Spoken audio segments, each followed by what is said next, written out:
Istorya Tagalog Horror Stories.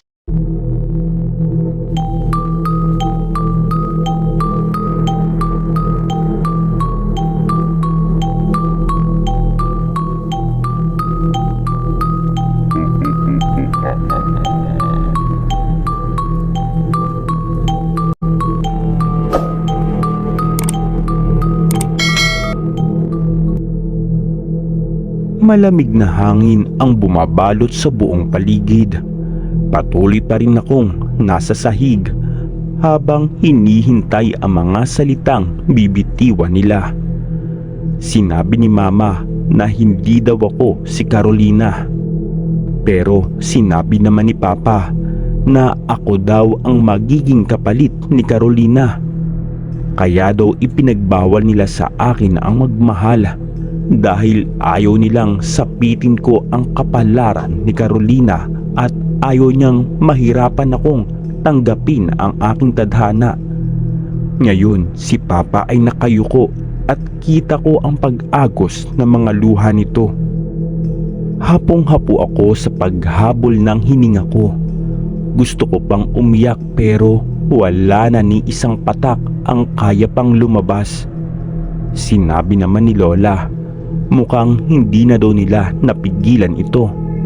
Natatakot siya para sa akin dahil daw sa oras na itinakda.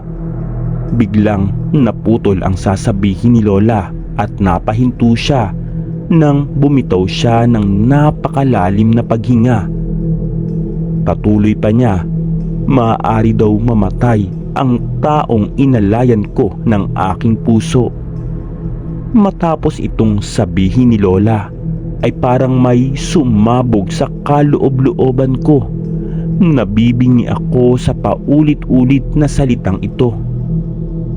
Tuluyan na akong bumagsak at hindi man lang nakaramdam na kahit na anong sakit. Manhid na ako. Sana nga ay naging manhid na lang ako para wala na akong maramdaman pa na kahit na ano. Mariin akong pumikit at dinama ang lahat ng sakit. Sinabi ko sa sarili ko, ang tadhanang ito kailanman ay hindi na maaari pang mabago. Ang sakit ng katotohanan na hindi ko na kaya pang baguhin. Nasa punto ako na kailangan kong mamili. Mamili sa bagay na parehas kaming masasaktan. Kailangan ko siyang palayain. Kung hindi ko man mababago ang kapalaran ko, kaya ko naman pigilan ang para sa kanya. Pinilit kong idilat ang mga mata ko kahit na sobrang hapdi nito. Malabo ang paningin ko, ngunit tanaw ko ang taong nakaupo malapit sa akin. Bahagya akong ngumiti hanggang naging malinaw na ito.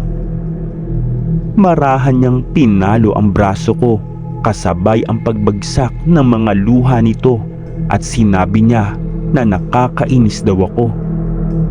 Dagdag pa niya, huwag ko daw siyang ngitian ng ganyan habang humihikbi din siya sa pag-iyak. Tinawag ko siya at sinabi kong, Angie. Hinawakan ko siya sa braso bago umupo. Sinabi naman ni Angie na iiwan ko daw siya kaagad. Akala daw niya ay sabay naming sasalubungin ang bagong taon. Nakasimangot itong nagsasalita. Ngayon nga pala kami babalik sa Maynila. Napansin ko rin yung mga gamit ko na nakaimpake na. Nagtanong naman si Angie sa akin kung nagpaalam na daw ba ako kay Marlo. Napatingin ako sa kanya at umiling. Alam ko, hindi ako papayagan kapag nagpaalam ako. Mahinang nagsalita si Angie at sinabi niyang pwede nila akong tulungan mamaya dahil kakampi ko pa rin siya. Napangiti ako matapos niyang sabihin iyon. Napakaswerte ko sa kanila. Kahit na anong mangyari, palagi silang nandyan para sa akin. Tinitigan ko siya ng may halong lungkot. Alam ko na nalalapit na rin ang pag-alis ko. ang nakatadhana sa akin ang pagbalik ko sa Biringan City. Tanghalian na at sabay-sabay kaming kumain lahat. Wala pa rin akong kibo. Wala akong balak na kausapin pa sila. Kanina pa din tawag ng tawag sa akin si Gabi, pero pinapatayan ko siya ng cellphone. Pumunta rin siya sa bahay kanina, pero hindi siya pinapasok nila Papa. Nasa kwarto kami ngayon ni Angie habang nag-iisip kung paano kami makakalabas. Pwede sana sa bintana, pero alam kong makikita kami dahil maliwanag pa. Sabay kaming napayuko nang biglang may malakas na pag-ugong kaming nadinig mula sa labas. Dali-dali kaming lumabas ng kwarto at kita ang gulat sa mga kasama namin. Sabay-sabay kaming lumabas ng bahay para silipin kung ano ang kaguluhan ang nangyayari. Pilit naman kaming pinapapasok sa loob pero wala din silang nagawa. Hinila ni Lolo ang isang matandang tumatakbo at nagtanong kung ano ba ang nangyayari. Sumagot naman ito na hindi daw niya alam, pero nasusunog daw ang bahay nila Mang Carding. Halos malaglag ang mata ko sa sobrang gulat nang sandaling madinig ko iyon. Tumingin ako kay Angie, nagulat din. Mabilis akong tumakbo kung saan papunta ang mga tao. Pinigilan pa nila akong makaalis pero hindi na rin nila nagawa. Nangihina ang tuhod ko pero kailangan kong makarating doon. Habang papalapit ako sa nasusunog na kubo, palakas ng palakas ang pagtibok ng puso ko. Ito na ba iyon? Ito na ba ang kapalit ng lahat? Ito na ba ang kadiliman sa likod ng pilit na pagsama ng buwan sa araw? Wala akong pakialam sa mga taong nasa paligid. Nabibingi na ako sa lakas ng tibok ng puso ko. Hinawi ko lahat ng tao na nakaharang hanggang sa tumambad sa akin ang bahay nila na nilalamon ng apoy. Mainit at ramdam na ramdam ko ang init ng impyernong ito. Muling bumalik sa alaala ko si Carolina. Yung takot niya sa mga oras na nasusunog siya sa loob ay damang-dama ko. Ang panginginig ng laman ko. Pero bakit hindi ko maramdaman ang galit sa kabila noon? Bakit hindi naramdaman ni Carolina ang galit? Dahil ba tanggap na niya ang kapalaran niya? Inilibot ko ang paningin sa paligid. Nakahinga ako ng malalim nang makitang ligtas ang taong mahal ko. Hawak siya ng dalawang lalaki na pumipigil sa kanya para makaalis. Gusto niyang sumugod sa loob. Nakita ko rin si Mang Carding na nakahandusay sa labas. Kakaunting tao lamang ang nagbubuhos ng tubig para puksain ang apoy na ito. Hindi ko alam kung paano ako nakarating sa kinaroroonan niya. Pero napaluhod ako kasabay ng pagtumba niya. Tinignan niya ako ng punong-puno ng kirot ang puso. Muli, hindi ko na napigilan ang pag-iyak nang yakapin ako nito. Damang-dama ko ang mainit nitong hininga sa leeg ko. Humigpit ang yakap ko rito na halos ayoko nang kumawala. Ayoko siyang bitawan, pero nangihina siyang nagsalita at sinabi niyang, "Si Sarmaya. Kinuha nila si Sarmaya." Sandaling binalot ng katahimikan ng lahat. Napapikit ako at pakiramdam ko dalawa lang kami ngayon. Ang tinutukoy niya, kinuha nila si Sarmaya. Sino ang tinutukoy niya? Sino ang kumuha kay Sarmaya? Kasabay ng pagbagsak ng mga alipato ay ang muling pagbalik ng ingay sa paligid. Ayoko pa rin kumawala sa kanya, ngunit may malakas na puwersa ang humila sa akin. Pinilit kong kumapit pero pilit akong inilalayo. May isang lalaking nagsalita at sinabing Ano bang ginagawa mo, Camila? Napatingin ako ng diretso sa mga mata nito. Wala na akong makita pa na kahit ano rito kundi ang mga namumuong galit.